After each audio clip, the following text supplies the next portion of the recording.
नमस्कार दोस्तों। गति के नियम के आंकिक प्रश्न हम लोग कर रहे थे। इसी क्रम में हम देखते हैं आगे के सवाल। कह रहा है कि एक 400 किलोग्राम, ये सवाल लिखा हुआ है, कह रहा है कि एक 400 किलोग्राम की लिफ्ट इस्पात की रस्सी पर आधारित है जो कि 800 किलोग्राम का भार सुरक्षित रूप से वहन कर सकती है। न्यूनतम दूरी जिसमें लिफ्ट को रोका जा सकता है वह ज्ञात करनी है। यदि वह 1 मीटर प्रति सेकेंड के वेग से नीचे उतर रही है तो क्या होगा। जी की वैल्यू 10 मीटर पर सेकेंड दी गई है। ठीक है, तो इसको हम पहले फिगर से समझते हैं। एक लिफ्ट है, मान लेते हैं कि ये एक लिफ्ट है। ठीक है, ये क्या है, ये एक लिफ्ट है और लिफ्ट का भार कह रहा है कि ये द्रव्यमान 400 किलोग्राम है, तो ये हो जाएगा लिफ्ट का द्रव्यमान 400 किलोग्राम, 400 mg। ये mg नीचे की ओर कार्य करेगा। ठीक है, अब ये लिफ्ट है और इसमें से एक रस्सी, स्टील की एक रस्सी बंधी हुई है, ऐसे करके, ऐसे रस्सी बंधी हुई है। यहाँ पे मान लो कि यहाँ पे जो एक घिरनी लगी होगी, ऐसे करके बना लेते हैं। मान लो ये इस तरह से घिरनी लगी होगी, जो भी हो इस तरह से ये बन जाएगा। तो इसमें से डोरी में क्या है कि ऐसे लटकी हुई है ये लिफ्ट। अब इसका भार mg क्या होगा, mg नीचे की ओर कार्य करेगा। अब यह कह रहा है कि 800 किलोग्राम का भार सुरक्षित रूप से वहन कर सकती है। कह रहे वह न्यूनतम दूरी बताओ जिसमें इसको रोका जा सकता है यदि वह 1 मीटर प्रति सेकंड के वेग से नीचे जा रही है। यानी कि लिफ्ट किधर को जा रही है, नीचे की ओर जा रही है। कितना वेग, 1 मीटर पर सेकंड के वेग से, u बराबर 1 मीटर पर सेकंड के वेग से नीचे जा रही है। हम जो वैल्यू दी गई है उसको यहाँ पे नोट कर लेते हैं, नीचे जा रही है। तो इसमें क्या दिया गया है कि लिफ्ट का द्रव्यमान m बराबर दिया गया है। m की वैल्यू तुमको दी गई है 400 किलोग्राम। ठीक है, और इसका वेग दिया गया है u बराबर 1 मीटर पर सेकंड का वेग दिया गया है। ठीक है, अब हम क्या करेंगे, g की वैल्यू भी दी गई है, इसको भी हम यहाँ पे नोट कर लेते हैं। g बराबर 10 मीटर पर सेकंड स्क्वायर, g की वैल्यू हो जाएगी। अब लिफ्ट नीचे आ रही तो आएगी, कुछ दूरी तक आएगी और इसके बाद क्या करेंगे, इसको अगर हम रोक रहे हैं तो रोक लेंगे। मान लो कि इतनी डिस्टेंस तक ये लिफ्ट आ जाती है ना, यहाँ इस पॉइंट तक आ जाती है, इसके बाद ये रुक जाती है। तो रुक जाती है ना, यहाँ से नीचे को नहीं जाती है। यहाँ पे वेग v बराबर 0 हो जाना चाहिए, क्या रुक जाएगी तो हो जाएगा। तो ये लिफ्ट क्या है, रुक गई। तो अब इसके बलों की बैलेंस की बात करते हैं कि क्यों रुक गई। तो जब ये रुकेगी तो इस डोरी में क्या होगा, तनाव तो होगा ना, तभी तो रुकेगी। तनाव क्या हो जाएगा, T। डोरी में तनाव T हो जाएगा और लिफ्ट का भार mg नीचे की ओर कार्य करेगा। ठीक है, इस स्थिति में ये क्या हो जाएंगे, बल क्या है, संतुलित हो जाएंगे। तो अब ये u बराबर 1 मीटर पर सेकंड के वेग से नीचे गति कर रही है। तो यहां क्या करेंगे कि फार्मूला हम क्या अप्लाई करेंगे, F बराबर m इंटू ए। टोटल फोर्स क्या लग रहा है, F बराबर m इंटू ए से, इस फार्मूले से। तो देखें तो इसमें परिणामी बल क्या लग रहा है, रिजल्टेंट जो है वो T माइनस mg हो जाएगा। क्या हो जाएगा, T माइनस mg, क्योंकि ये रुक जाती है, इसका मतलब T ज्यादा है mg कम है। तो जो परिणामी बल हो जाएगा वो हो जाएगा T माइनस का mg बराबर ये m इंटू ए, m आ जाएगा। T माइनस mg बराबर m इंटू ए। तो T बराबर mg ऐसे कर सकते हैं, T बराबर mg प्लस का ma हो जाएगा। T बराबर हो जाएगा ये mg और प्लस का ma हो जाएगा। यहां से हम T की वैल्यू निकाल लेंगे, T की वैल्यू यहां से निकाल लेंगे। तो T की वैल्यू, अब T की वैल्यू होगी क्या, T क्या होगा, जो T तनाव होगा वो हो जाएगा 800 किलोग्राम का भार सुरक्षित रूप से वहन कर सकती है। तो 800 किलोग्राम का भार, तो वही तनाव 800 किलोग्राम भार के बराबर हो जाना चाहिए। चलो ठीक है, T बराबर mg प्लस का ma निकाल लिया, हम इसको यहाँ पे रोक देते हैं। अब आगे क्या करेंगे, अब आगे करेंगे ये कि v बराबर 0, यहाँ पे वेग क्या हो जाता है, v बराबर 0 हो जाता है वेग यहाँ से। तो फार्मूला में अप्लाई कर देंगे, v स्क्वायर बराबर u स्क्वायर माइनस का 2as। मान लो कि ये इतनी जो दूरी है, ये s दूरी है, कितनी, s दूरी ये तय करती है। तो वी स्क्वायर बराबर यू स्क्वायर माइनस 2as, ये फॉर्मूला अप्लाई कर दें। वी स्क्वायर बराबर यू स्क्वायर माइनस का 2as। अब v तो यहाँ पे 0 हो जाएगा, तो ये आ जाएगा ये 0 का स्क्वायर 0 बराबर यू स्क्वायर। ठीक, यू स्क्वायर और u की वैल्यू 1 मीटर पर सेकंड दी गई थी, तो 1 का स्क्वायर बराबर हो जाएगा माइनस का, ये क्या हो जाएगा माइनस का 2as, 2 और as, ठीक है 2 इंटू a और इंटू s। ओके, तो ये आ जाएगा 1 बराबर 2as, 2as। हमें फाइंड क्या करना है, हमें फाइंड करना है s की वैल्यू फाइंड करनी है। अब अगर हमें a की वैल्यू मालूम हो जाए तो यहां से s आराम से निकाल लेंगे, तो इसको हम यहीं पे रोक देते हैं, इक्वेशन नंबर फर्स्ट डाल करके इसको यहां पे हम रोक देते हैं। a की वैल्यू हम t बराबर mg प्लस m इंटू ए से निकाल सकते हैं a की वैल्यू, तो ये आ जाएगा t बराबर हो जाएगा mg 800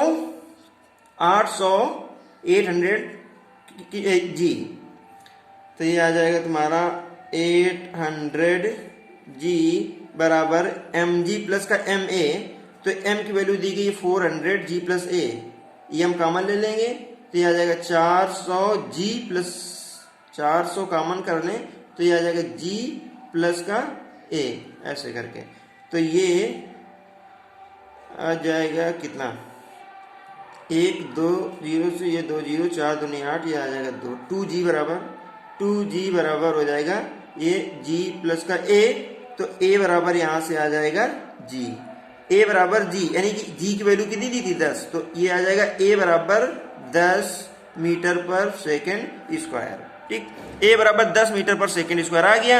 अब a की वैल्यू उठा करके हम इक्वेशन नंबर फर्स्ट में पुट कर दें, तो क्या आ जाएगी, ये 1 बराबर आ जाएगा 2 इंटू a की वैल्यू आ जाएगी 10 और इंटू s की वैल्यू हमें फाइंड आउट करनी है। तो यहां से कितना हो जाएगा, a1 बराबर ये आ जाएगा 20s, यानी कि ये s बराबर आ जाएगा 1/20 मीटर। ओके, 1/20 मीटर, यानी कि 1/20 मीटर। इसको चाहो तो सेंटीमीटर में कन्वर्ट करना है तो 100 से मल्टीप्लाई करा देंगे, तो आ जाएगा 5 सेंटीमीटर। कितना जाएगा, 5 सेंटीमीटर। ये s बराबर 1/20 इंटू मीटर की जगह 100 सेंटीमीटर, ये आ जाएगा तुम्हारा 5 सेंटीमीटर। s बराबर 5 सेंटीमीटर, यानी कि वो 5 सेंटीमीटर लिफ्ट जो है 5 सेंटीमीटर पे रुक जाएगी। ठीक है, इसके बाद अगला सवाल देखते हैं। नेक्स्ट ये कह रहा है कि 5 ग्राम द्रव्यमान के पिंड पर एक बल 20 सेकेंड के लिए लगता है, जिसके बाद उस पर कोई बल नहीं लगता तथा 5 सेकेंड पश्चात 50 सेंटीमीटर की दूरी चल करके रुक जाता है। बल का मान न्यूटन में क्या होगा। ठीक है, इसको देखते हैं। तो जैसा जैसा ये कह रहा है हम वैसा वैसा करते जाएंगे। कह रहा है कि 5 ग्राम द्रव्यमान के पिंड पर एक बल, तो मान लो कि एक पिंड है, ये एक बॉडी हो गई।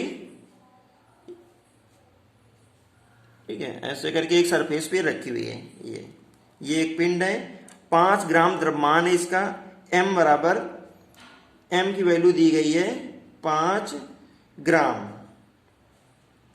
5 ग्राम द्रव्यमान के पिंड पर एक बल 20 सेकेंड के लिए लगता है, यानी कि 20 सेकेंड तक हमने इसमें t बराबर कितना दिया गया है, 20 सेकेंड तक एक बल लगाया। क्या लगाया, फोर्स। इसमें से हम फोर्स अप्लाई करते हैं। मान लो ऐसे करके ये हमने एक बल लगा दिया, और कितनी देर के लिए, 20 सेकेंड के लिए। तो मान लो ये हमने 20 सेकेंड तक के लिए लगा दिया, 20 सेकेंड।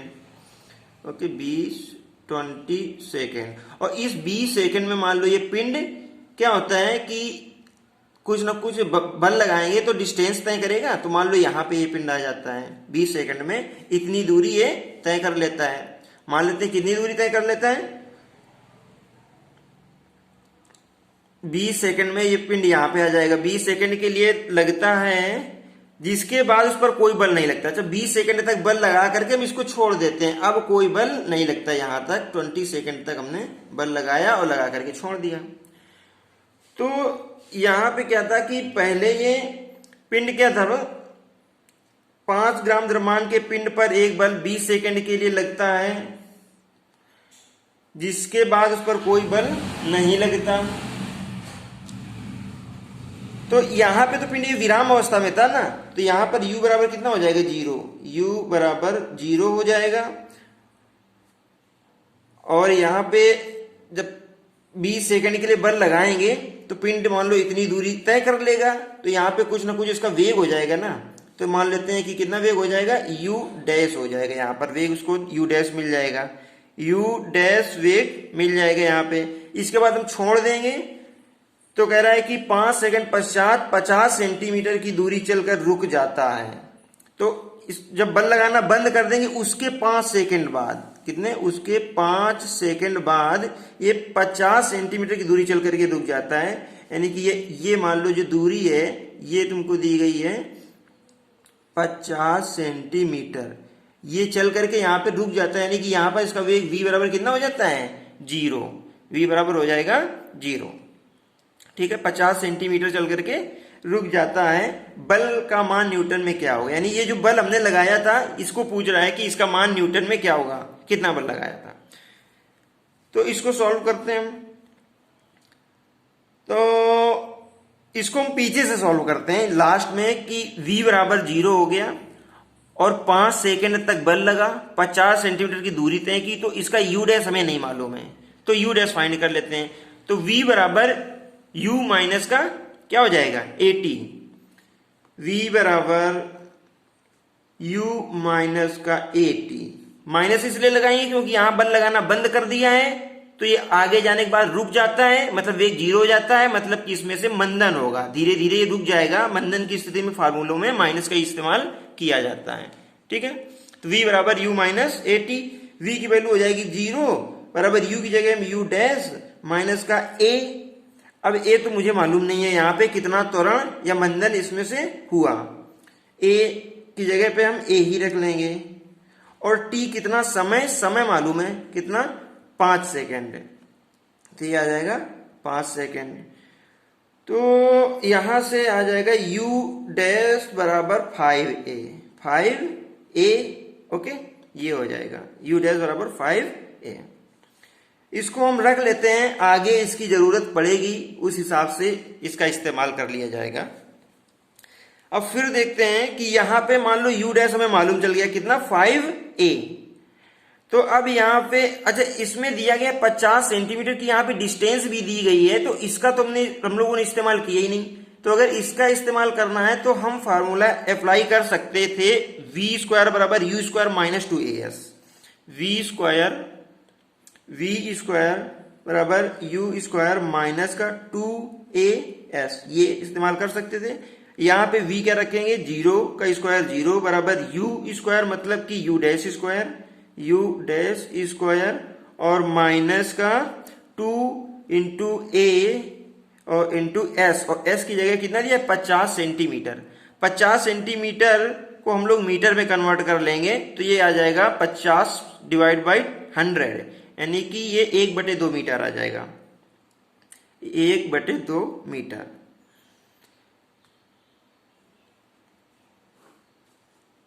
यहाँ पे s बराबर ये कितना दिया है, 50 सेंटीमीटर, तो ये आ जाएगा s बराबर ये इसको सेंटीमीटर 50 डिवाइड बाई 100 मीटर में कन्वर्ट कर लेंगे तो ये s की वैल्यू आ जाएगी 1/2 मीटर, ठीक है।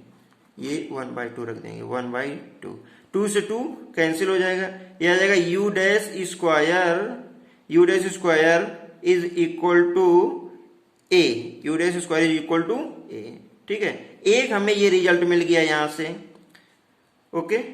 ये इस तरह से हमें ये 2 रिजल्ट मिल गए। अब या इन दोनों u डैश और a, u डैश स्क्वायर और a, इन दोनों का यूज करके इक्वेशन मान लेते हैं ये फर्स्ट, इसको इक्वेशन मान लेते हैं हम सेकंड। इन दोनों का इस्तेमाल करके हम क्या करेंगे, u डैश और a में कोई ये दोनों ही चीज फाइंड हो जाएंगी, तो a की वैल्यू इक्वेशन फर्स्ट में पुट कर दें तो क्या आ जाएगा, ये u डैश स्क्वायर बराबर you dash square you dash, एक मिनट, ये आ जाएगा यू डैश बराबर 5a, 5 और इंटू ए की वैल्यू दी गई है you dash square, you dash square, एक यू डैश से यू डैश कैंसिल हो जाएगा, तो यहां से यू डैश बराबर आ जाएगा कितना 1/5, यू डैश बराबर आ जाएगा 1/5 मीटर पर सेकेंड, इतने मीटर पर सेकेंड, यही तो आएगा। यू डैश की वैल्यू यहां से हमने निकाल ली, यू डैश बराबर 1/5 मीटर पर सेकेंड। अच्छा, हमें ये फोर्स फाइंड करना है, ये बल, और ये बल फाइंड करने के लिए हमें त्वरण की आवश्यकता यहां पे है। देखो इसकी 2 स्टेप में गति हो रही है, दोनों स्टेप में अलग अलग त्वरण होगा। ओके, अभी जो जब ये इसमें मंथन होता है तब का त्वरण वो हम लोगों ने ए माना है, और उसको जो है निकाल भी सकते हैं, निकाला भी है। और दूसरा स्टेप क्या हो जाएगा कि जब ये विरामावस्था में था और इसमें से हम बल लगाते हैं तो उस स्थिति में इसमें त्वरण होगा। तो अगर वो त्वरण हमें मालूम चल जाए तो हम लोग क्या करेंगे कि बल का मान निकाल लेंगे ये बराबर ma लगा करके, ठीक है ना। तो क्या करें कि इसमें से फार्मूला अप्लाई करते हैं, v बराबर u प्लस ए टी, पहले स्टेप की गति में v बराबर u plus A T, v बराबर u प्लस ए टी। अब v बराबर u प्लस ए टी से देखें तो v की जगह हम u डैश रखेंगे, u डैश बराबर u, तो u तो पहले 0 था यहाँ पे विरामावस्था में, यहाँ पे u कितना होता है, u 0 होता है, तो 0 और प्लस का 80 a हमें निकालना है, और t बराबर ये 20 सेकेंड के लिए लगाया था 20 सेकेंड, तो यहां से आ जाएगा u डैश बराबर 20a, और u डैश की वैल्यू हम लोग निकाल चुके हैं, u डैश बराबर 1/5, तो यहां पे रख देंगे कितना 1/5 बराबर 20a, तो a की वैल्यू आ जाएगी कितनी 1/100, a बराबर आ जाएगा 1/100 मीटर पर सेकेंड स्क्वायर, ठीक है। ये a की वैल्यू 1/100, a बराबर 1/100 मीटर पर सेकेंड स्क्वायर आ जाएगा। अब क्या है, आंसर आ गया। हमें फोर्स निकालना है तो F बराबर ma अप्लाई कर देंगे, F बराबर m इंटू ए, तो F निकालना है, और m की वैल्यू कितनी दी गई थी 5 ग्राम, तो इसको अगर किलोग्राम में कन्वर्ट करेंगे तो 5 इंटू 10⁻³ कितना हो जाएगा 5 इंटू 10⁻³ किलोग्राम। ग्राम को किलोग्राम में कन्वर्ट करने के लिए क्या करते हैं, 1000 से भाग करेंगे, तो वही किया, 1000 से भाग करेंगे तो वो 10⁻³ के रूप में आ जाएगा। तो F बराबर m और इंटू a की वैल्यू 1/100, 1/100 मतलब 10⁻², इसको हम क्या लिख सकते हैं 1/100, तो यहां से आ जाएगा F बराबर 5 गुणते 10⁻³ इंटू ये 1/100 को लिख सकते हैं हम लोग 10⁻², तो ये आ जाएगा F बराबर 5 गुणते 10⁻³ और 2 5, F बराबर आ जाएगा 5 गुणते 10⁻5 न्यूटन, ठीक है। तो इस तरह से हम लोग F की वैल्यू निकाल लेंगे, F की वैल्यू कितनी आएगी 5 गुणते 10⁻5 न्यूटन। ओके, इसके आगे के सवाल देखते हैं हम लोग नेक्स्ट वीडियो में।